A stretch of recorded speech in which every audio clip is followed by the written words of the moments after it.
Gloria Gaynor.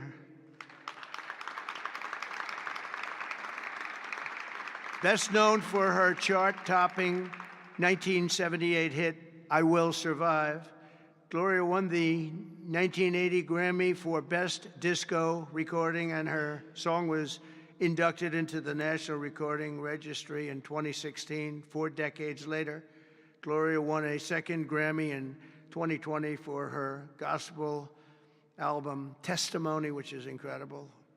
Truly a historic achievement, not only in terms of the years that have gone by to be great that long, but to have the two top of anything in that span of time, and with that kind of period between, is pretty amazing.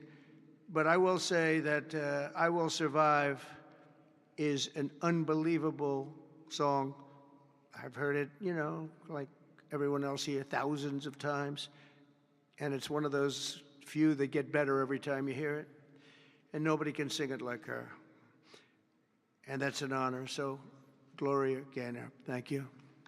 Thank you very much.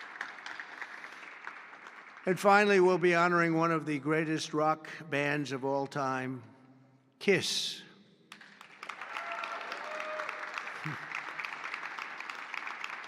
So Kiss was formed in 1973 in New York City by founding band members, and incredible people, by the way, Paul Stanley, Gene Simmons, Ace Frehley, and Peter Criss.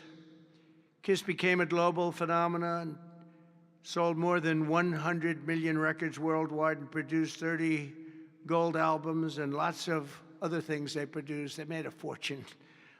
And they're great people, and they deserve it, and they work hard, and they're still working hard, and it's an honor to present Kiss. Thank you very much. Got it? Yeah. Thank you. And they're going to do something very special. Kiss is going to be here on a little bit before the show. I think they're going to do something very special. We're going to have a good time. The 48th Kennedy Center honorees are outstanding people, outstanding group, incredible. We can't wait to celebrate the Kennedy Center honors. It'll be in December. It'll be on CBS. In a few short months since I became chairman of the board at the Kennedy Center, we have completely reversed the decline of this cherished national institution. It was being run down. Money wasn't being spent properly. They were building things they shouldn't have built that nobody wanted, instead of taking care of the great gem that it is. You look at the marble, look at the quality of the marble, and the things that, with a little fix-up and a little work, we can make it unbelievable. These columns, when you see them the next time, they'll be magnificent. I mean, we have some great plans for this. The bones are so good. The bones of a building, if you don't have the bones, you might as well forget it. I'm working on another building, a thing called the White House. We're fixing it up so beautifully. It needed it. It's been many, many years since it's been properly taken care of. It's incredible. One of the great places of the world. Maybe, I mean, truly, to me, is there anything else even close? But we're doing that and doing some other things, and we're going to also fix up a place called Washington, D.C. We're going to make it so beautiful again. We're going to be redoing the parks, redoing the grass. You know, grass is a lifetime, like people have a lifetime. And the lifetime of this grass has long been gone when you look at the parks where the grass is old, tired, exhausted. We're going to redo the grass with the finest grasses. I know a lot about grass because I own a lot of golf courses, and if you don't have good grass, you're not in business very long, Lindsey Graham. By the way, you have very good poll numbers, Lindsey. I just saw. Congratulations. But a few short months ago, I became chairman of the Kennedy Center, and we completely reversed it. We reversed what was happening. We ended the woke political programming, and we're restoring the Kennedy Center as the premier venue for performing arts anywhere in the country, anywhere in the world.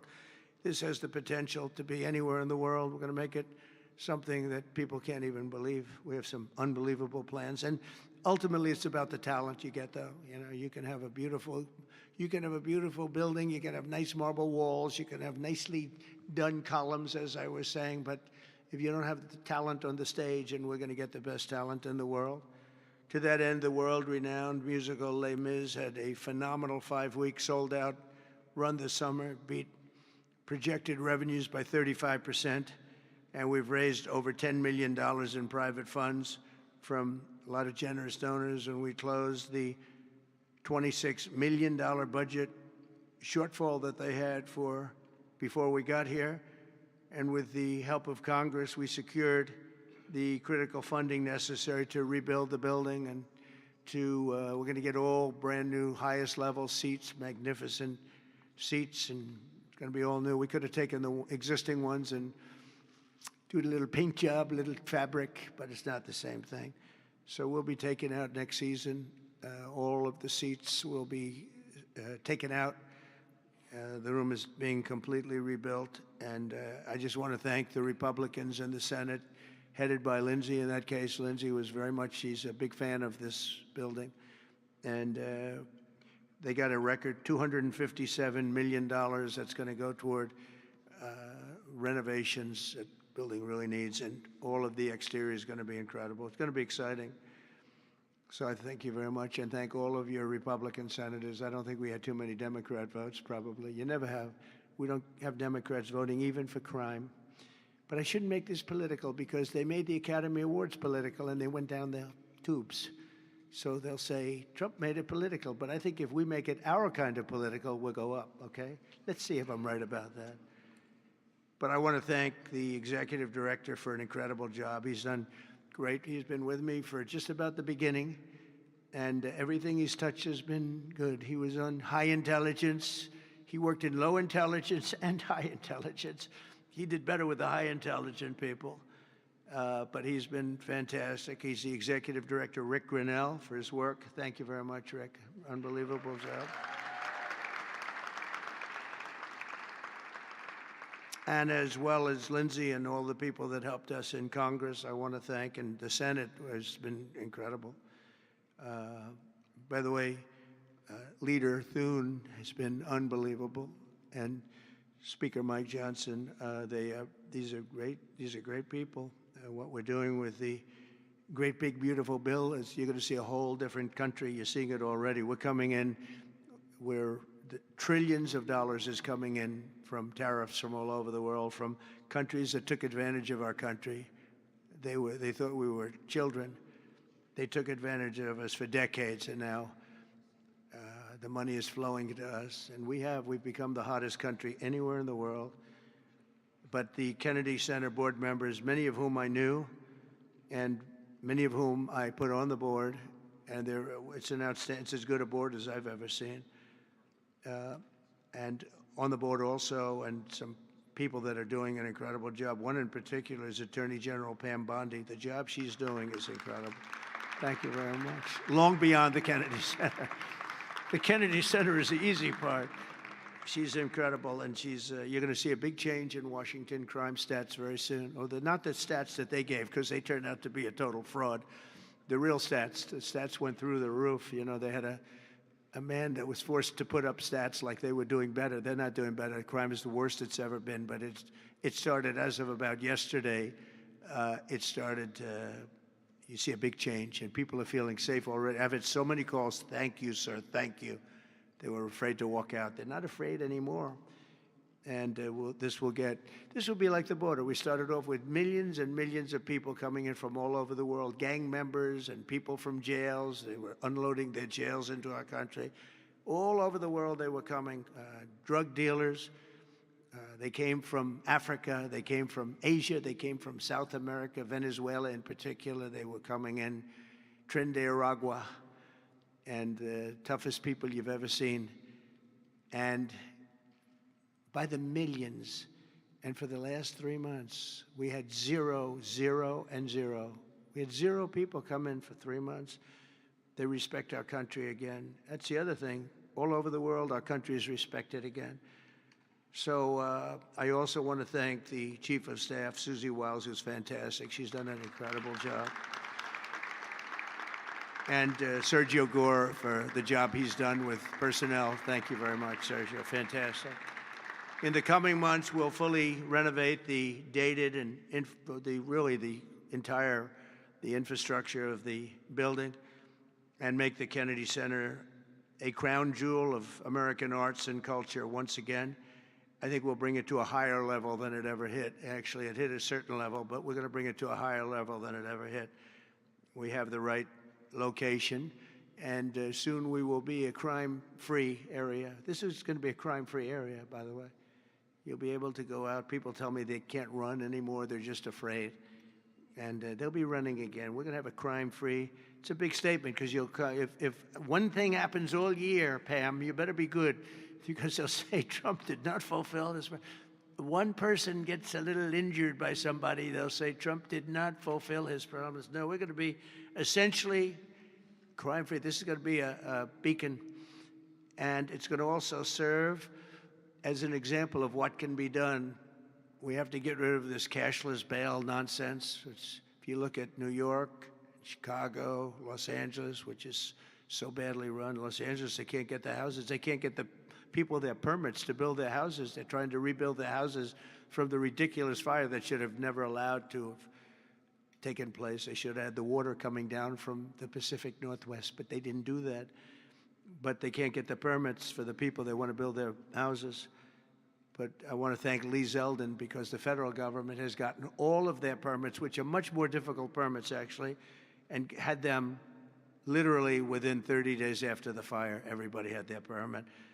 But you don't have the city and state permits. They got to get going. The governor and the mayor have to get going. It will just be a matter of time that we're going to do something that's going to be incredible. We're going to use the Kennedy Center as a big focus of it, and that's the 250th anniversary celebration that we're having. So it's 250 years. So we have the Olympics, we have the World Cup, and we have the 250th anniversary celebration, all in this administration, and it's an honor that we were able to not be allowed to do what we were illegally and what we were supposed to do, and that was we had a great election in 2020. We won the election by a lot, but it was a rigged election, and we had to wait 4 years, and we waited 4 years, and it's interesting because I got the Olympics and I got the World Cup. I can't claim that I got the 250th. That one's a big one, but I happen to be here. But I got the Olympics, I got the World Cup, and I said, the shame of it is that I'm not going to be president when it happens. And lo and behold, look what happens. We have some bad things took place, and now I'm going to be president for the Olympics. I'll be president for the World Cup, and the 250th is going to be maybe more exciting than both. It's a great celebration of our country. We're going to be using this building for a lot of the celebration having to do with 250 years. But as I said earlier, I'm determined to make Washington, D.C. safe, clean, and beautiful again. It's going to take place very rapidly. Be prepared. And a big part of that's going to include the Kennedy Center. So thank you very much. And I want to thank everybody for helping us. This is mostly the group right here. They're young, they're smart, they're ambitious, they want my job. Someday one of them will probably have it.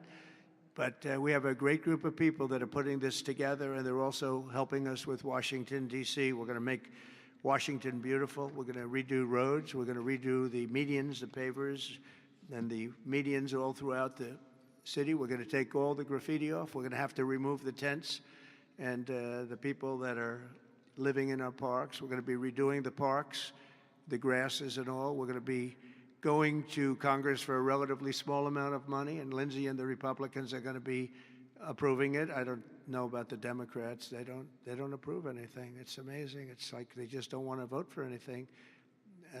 They've got the yips. You know, in golf they say the yips. The Democrats are afraid to do anything because they don't want to be criticized. But fighting crime is a good thing. We have to explain. We're going to fight crime. That's a good thing. Already they're saying, he's a dictator. The place is going to hell, and we've got to stop it. So instead of saying he's a dictator, they should say, we're going to join him and make Washington safe. But they say, he's a dictator. and then they end up getting mugged, and but the stats are very bad. But we're going to, I think we'll actually get Democrat support. I really believe they can't do this one too. It's, they talk about 80-20s, 80-20 issues, but I think many of those 80-20 issues, like men and women's sports, I think it's 97-3, not 80-20, and I think crime is maybe 100-0. So I think we may get very well some Democrat support, but I hope so. But even if we don't, we have the majority, so we're going to vote it in as Republicans, and we're going to do something, and that's going to serve as a beacon for New York, Chicago, Los Angeles, and other places all over the country. Our whole country is going to be so different and so great. It's going to be clean and safe and beautiful, and people are going to love our flag more than they've ever loved it, and we're going to do a great job. So I want to congratulate all the nominees. They're unbelievable people, and we're going to have a tremendous day in December, and that evening is going to be special, some really special people and real talent. Do you have any questions? Yes, please. Hi, sir. There's new reporting that the Russians have hacked into some computer systems that manage U.S. federal court documents. I wonder if you've seen this reporting and if you plan to bring it up with Putin when you see him later in the week. I guess I could. Are you surprised? Are you surprised? They hack in. That's what they do. They're good at it. We're good at it. We're actually better at it. But no, I have heard about it. I have heard about it. Please. Thank you, Mr. President. You mentioned congressional Democrats. You have not yet met with Democratic leadership, but there's a funding deadline at the end of September. Do you plan to meet with Leader Schumer and Leader Jeffries to discuss that situation? Well, I will, I guess, but it's almost a waste of time to meet because they never approve anything. If we want money to fight crime, if we want money to do only good things, just good things. Let's not even talk about controversial. They don't want to meet about anything. They really are. They're stuck. They don't know what to do. They have probably more, I would say more than half are sane, but they are led by insane people. And the kind of things that they're pushing are not something. We have a communist running for the mayor of New York, and I wish him well. I may have to deal with him. I mean, it's not even conceivable. It's not even conceivable that could happen. And maybe he won't win, but he won the primaries by quite a bit. Shockingly, he won the primaries. So and you see some of the people supporting him that truly don't believe what he's espousing. So, I mean, we will meet, but nothing's going to come out of the meeting. But here's the advantage we have is that we just passed a great, big, beautiful bill that had all the biggest tax cuts in history. No tax on tips, no tax on Social Security. Think of it. Think of that for the seniors. No tax on overtime. And all sorts of things. You go out, buy a car, you can deduct the interest payment. If you borrow money, you can deduct the interest payment from your taxes. So many things, but the biggest thing is, from a business standpoint, deductions. That was tremendous. Our country is roaring. Our businesses are. You're going to see some numbers in 12 months when these factories are open. We're opening up factories all over the world, all over the country. But that's all spreading to. I think we're spreading the wealth all over the world, if you want to know the truth. But we're opening them in this country at a level that we've never seen before. We've never seen. So they just don't want to prove anything. They just, we meet with them and they say, as Nancy Reagan said, just say no. They go, just say no. They're afraid to approve anything. If we say, we want to stop crime in this country, or as an example, bail, we want to make it so that people, if they murder somebody, they're in jail. They don't get out on no bail. They say, we don't want that. We want people to murder somebody and they immediately are released and they go out and murder somebody else. It's a big problem, a tremendous problem. By the way, we're going to go for statutes in D.C. and then ultimately for the rest of the country where that's not going to be allowed. Because it was when they did the cashless bail thing that the numbers really started going up. In this city, in New York, in Chicago, in Los Angeles, no matter where they have it, the numbers went through the roof. So we're going to meet with them, of course. I'd like to meet with them. We're going to tell them all these good things, and they're going to tell us no. and then we're going to go out and we're going to vote it in by the Republicans, because I don't believe that anybody is capable of making a deal with these people.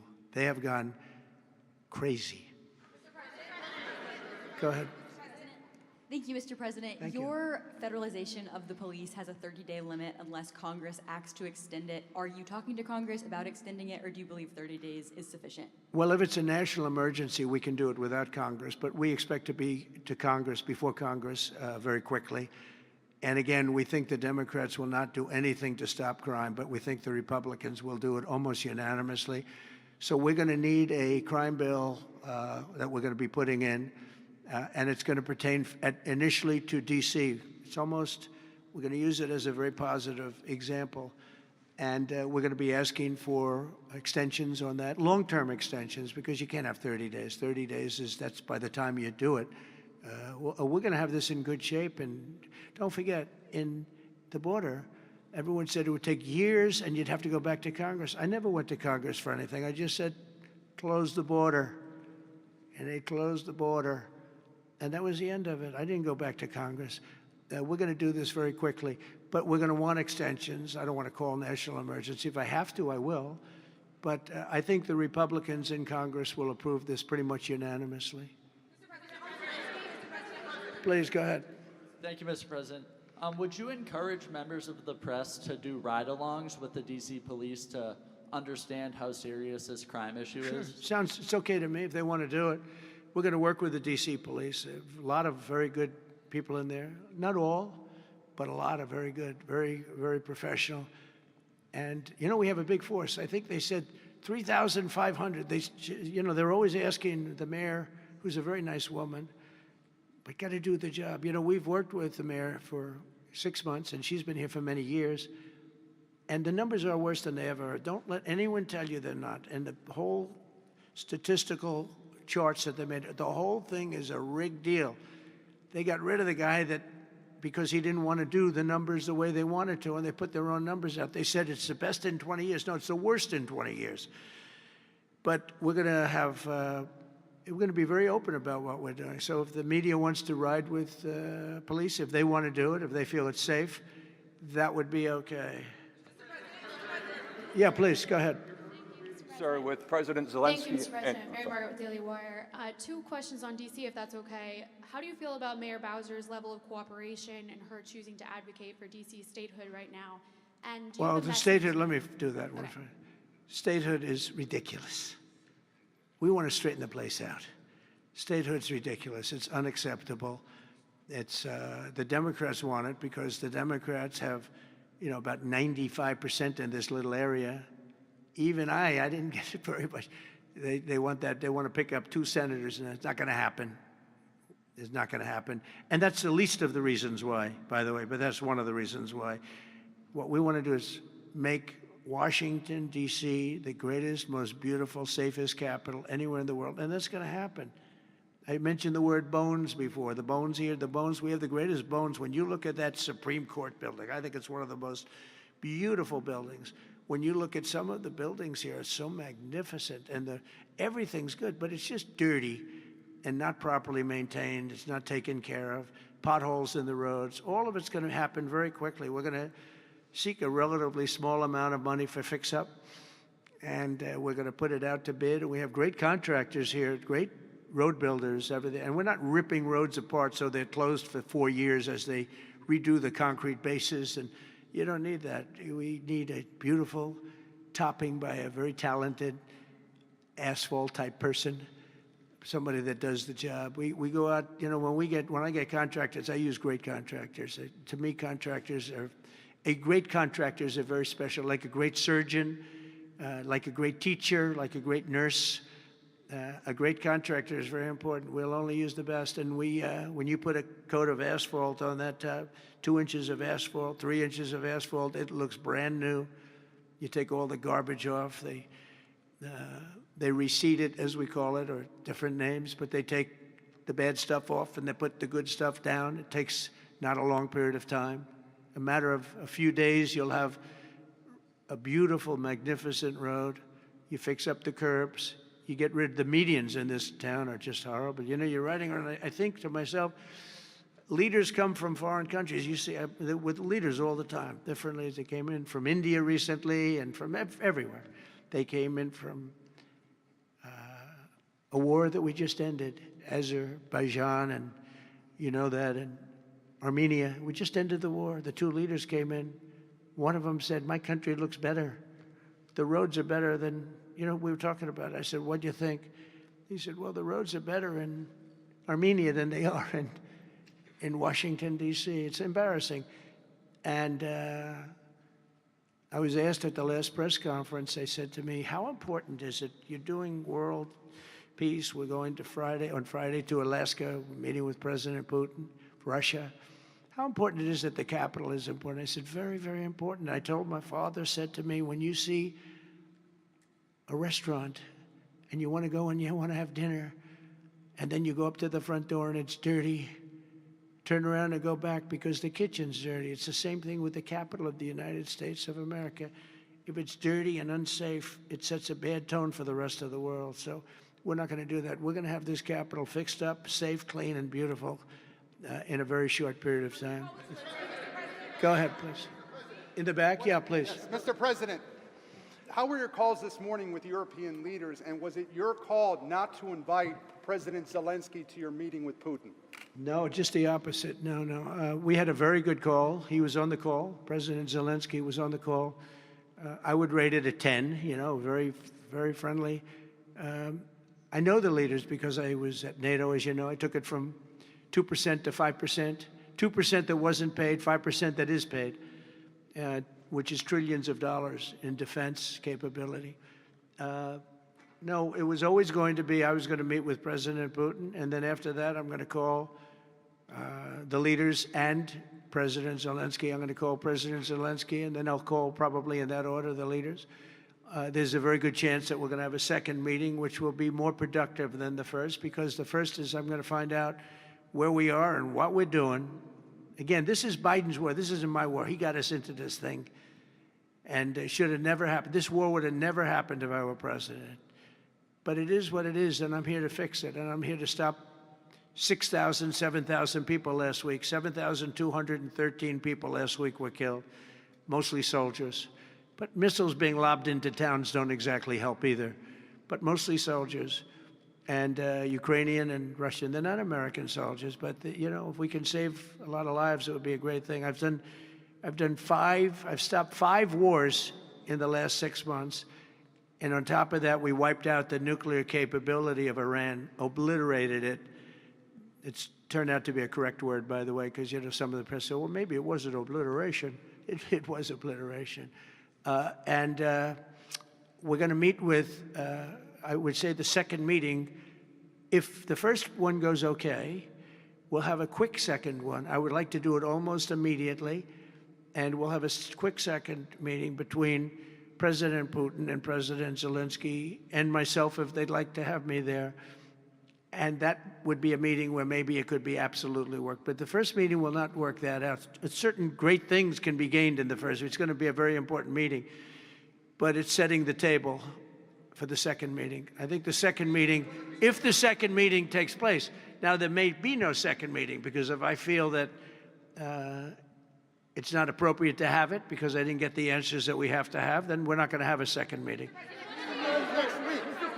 Thank you, sir. Thank you, sir. I didn't ask you. Go ahead, please, and address. I just wanted to ask you, thank you, Mr. President. How involved were you in the selection process of these honorees? I would say I was about 98% involved. No, they all went through me. They came over, Rick and Sergio and everybody. They said, I turned down plenty. They were too woke. I had a couple of wokesters. No, we have great people. This is very different than it used to be. Very different. These are great people, and they're not. I don't have any idea of the Republican, because I want people that. The Kennedy Center has everything. Look at the Academy Awards. It gets lousy ratings now. It's all woke. All they do is talk about how much they hate Trump. But nobody likes that. They don't watch anymore. That used to have 45 million people watching. I remember The Apprentice, first season. The Apprentice had 42 million people. The Academy Awards had 41 million people. We were the second show to the Super Bowl. But since then, the Academy Awards have gone down to, I think they've gone down to numbers that are like a regular show because it went woke. We're not doing it for that reason. We're doing it because we want the great talent. But these are great people. So I was just a very long answer, but I was very involved. Thank you, Mr. President. The Biden administration was auctioning off border wall materials, but we're hearing now that the auctioneer is selling those materials back. Are you finishing building the wall? Well, I built hundreds of miles of wall, and I was getting very close. I actually finished the wall, but then I added another 200 miles because when you do the original wall that I said I was going to build, which I got built, and I got it to the specifications of the Border Patrol and ICE, the exact. They wanted steel, they wanted concrete inside, they wanted rebar inside that, they wanted it to have wires. The walls are wired for, all of the internet stuff and security things. And we built it hundreds of miles. We did great. That's one of the reasons, even now, we're able to have such good numbers at zero, or essentially very little people coming in. But Biden, I ordered for another 200 miles. I was going to do another 200 because it's the way it is. And we're all set to do it. Then we had the bad election result, the horrible, what happened to our country, what they've allowed to happen to our country. And we are taking now that wall back. They sold the wall. Now, this is expensive stuff. Hardened steel, very expensive.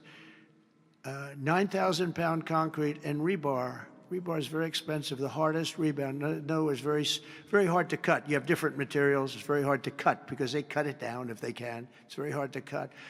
And Biden sold it for pennies on the dollar, 3 cents on the dollar, 4 cents on the dollar. He sold it. And I said, these guys really don't want it. That was when I first realized, when I saw the wall was being put up, because we could have finished the rest of the wall in about 4 weeks, anywhere from 3 to 4 weeks. It was all set to go. It was laying down, ready to be put up. The foundations were, and they took over, and they said, we're going to sell the wall. And they sold it, as you know, for pennies on the dollar. Well, Pam Bondi's been working very hard on suing that company, and I think they reached a settlement where we're taking the wall back. But they stole the wall from us. That wall is so expensive to build, and we had it, as you know, hundreds of miles of it, and they came along and they basically sold it for scrap. And what a shame that is. But that was when I first realized that these people actually want to have open borders. And no country has poor countries don't have open borders. No, we had open borders where people just walked in. It didn't matter what they looked like, who they were. We had 11,888 murderers, half of whom killed more than one person. Literally killed more than one person. And this is who we took into our country. So the wall is the least of it, but we're going to take the wall back. We're paying a small amount of money, as I understand it, to get it back, to get rid of the litigation. We'll take it back. We'll put it up. Yeah.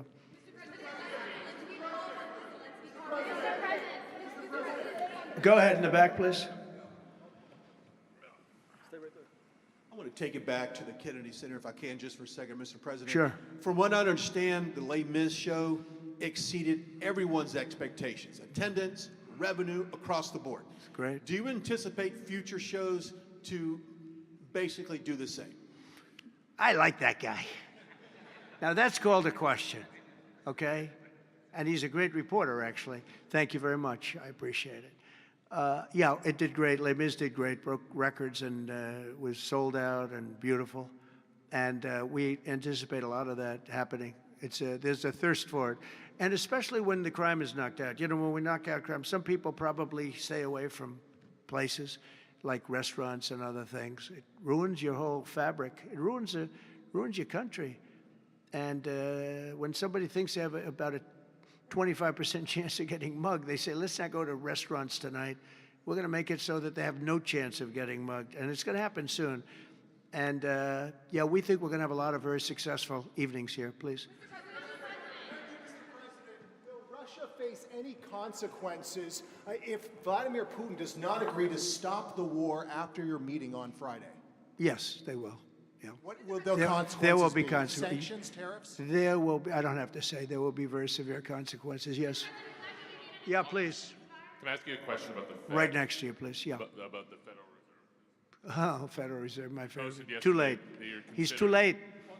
You're considering suing Jay Powell. Can you update us on your thinking about that and tell us where you are in your search for a new chair?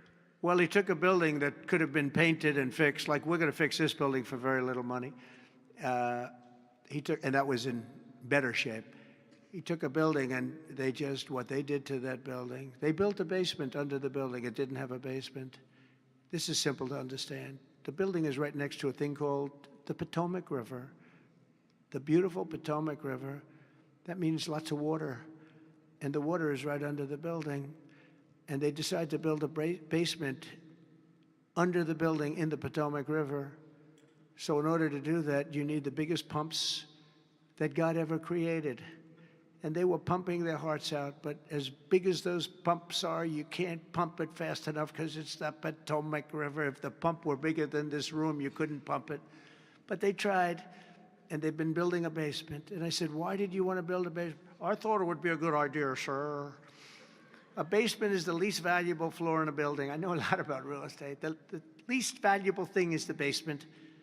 And you don't build a basement under a building that is 2 feet above the river that's right next door. You know, it's right near the river. People don't realize the river's right out their window. And that's the beginning. They did just a terrible job. Instead of, I could take a ceiling like this, they'd rip out the ceiling because they see a crack. Let's rip out the ceiling. And I would fix the crack and I would paint the ceiling. And under the ceiling, they put the most incredible protective material. They go out by 3/4 inch, brand new, gorgeous 3/4 inch plywood and sheetrock, hardened sheetrock. And they had it all over the building. So if a little piece of flake came down, but the problem is when they took the ceiling down and it would hit, they spent millions of dollars on protective material that you didn't have to spend anything. He could have done that job for $25 million, and they spent $3.1 billion. He said 2.7, but it's really 3.1. They just don't want to include one of the buildings in the deal. But it's going to be much more than that. And I think he'll be long gone by the time it finishes because they've got a long way to go.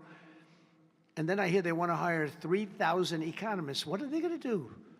And he got it all wrong. He's too late. We call him Jerome Too Late Powell. It will live with him forever. I believe that name will live with him forever, along with the name Pocahontas and some of the others that he worked closely with Pocahontas, by the way. She's another beauty. But we have a real problem there. They're way over budget, and they did a job that shouldn't have been done. It was unnecessary to be done. I could have gotten the greatest wallpaper anywhere in the world from the finest stores in the world. I could have fixed up a wall a little bit. It would have taken about 2 hours. And covered it with the most magnificent silk and most magnificent paper for thousands of dollars as opposed to tens of millions of dollars. What a shame it is that they did. But they would take down areas of the building that shouldn't have been taken down. That could have literally been painted, and they didn't do that. So they've got a long way to go. And I think it's just grossly incompetent, but not quite as incompetent as his decision not to do interest rates, take down interest rates, because just like they shouldn't have taken down a ceiling, they should take down interest rates. Every point costs us $360 billion a year. Think of that, $360 billion for 1 point. And we should be down at 1% because we're the leader of the world. We were always the lowest interest rate until like a certain time ago, decade, couple. But we were always, because we were the United States of America. So even if the country was run badly, we were considered like to be super prime. And now he's got us in a bad place. So we're paying $360 billion a year for each point. Now, I believe we should be 3 or 4 points lower. So that's over $1 trillion we pay every year in interest. And it's really just a paper calculation. You sign a document and you save almost $1 trillion because that number equates very much to the bonds that we have to buy. But despite that, we're powering through it. and we have the greatest economy maybe we've ever had. But the housing sector, people aren't able to get good mortgages. They're paying too much because of Jerome Too Late Powell. He's truly incompetent, and we'll be making another. We put a very good man in temporarily in the one spot because one of the people that was appointed by the Democrats left early, and I heard left because that person wanted lower interest rates, and I heard quit, but I have no idea. I'm sure she won't say that. I'll be naming a new chairman sometime within the next. I think I'll name it a little bit early. The new chairman. I'm down to 3 or 4 names. All good, all great. The problem is you name them and then they turn out to be not good. That's happened to me a couple of times. You name somebody, they tell you everything you want to hear, and then they go in and they turn out to be not good. I mean, he told me everything that I thought was appropriate. He turned out to be a stiff, real stiff. But other than that, I think he's doing a very good job, yes. Okay, maybe 1 or 2 more. 1 or 2 more. Yes, sir, please. Go ahead. Mr. He looks President. like Scott Bessent. Are you the Treasury Secretary? You don't want me for Treasury. I don't know. You look like you could do a good job. Go ahead. I keep my family budget okay. Sir, when you meet with Vladimir Putin Friday in Alaska, Yeah. do you believe you can convince him to stop targeting civilians in Ukraine? Well, I'll tell you what. I've had that conversation with him. I've had a lot of good conversations with him. Then I go home and I see that a rocket hit a nursing home or a rocket hit an apartment building and people are laying dead in the street. So I guess the answer to that is no, because I've had this conversation. I want to end the war. It's Biden's war, but I want to end it. I'll be very proud to end this war along with the 5 other wars I ended. But I guess the answer to that is probably no, because I would have had a good conversation with Vladimir. I knew him very well. I got along with him great, actually. We had the Russia. I had to go through the Russia hoax, and it was actually it was a strain on the relationship. I actually told him. I said, they got this phony investigation going on, Russia, totally phony, created by Adam Schiff, Shifty Schiff, and Hillary Clinton and the whole group of them. And it made it very dangerous for our country because I was unable to really deal with Russia the way we should have been. I'm looking at Pam because I hope something's going to be done about it. These people put our country at great danger. And Adam Schiff, it was all made up. It was a hoax. The Mueller report came out. They all hated me. They had 18 Trump haters. And they said I did nothing wrong. They couldn't believe, they couldn't find anything. After years of investigation, it was all a hoax. It was a hoax created by the Democrats, but in particular Schiff and Crooked Hillary, the whole group. And now we've learned all the stuff that's come out over the last 2 months is incredible through intelligence. And hopefully something's going to happen with it. These are people that put our country in danger, in real danger. I want to thank you all very much. Thank you very much. Thank you.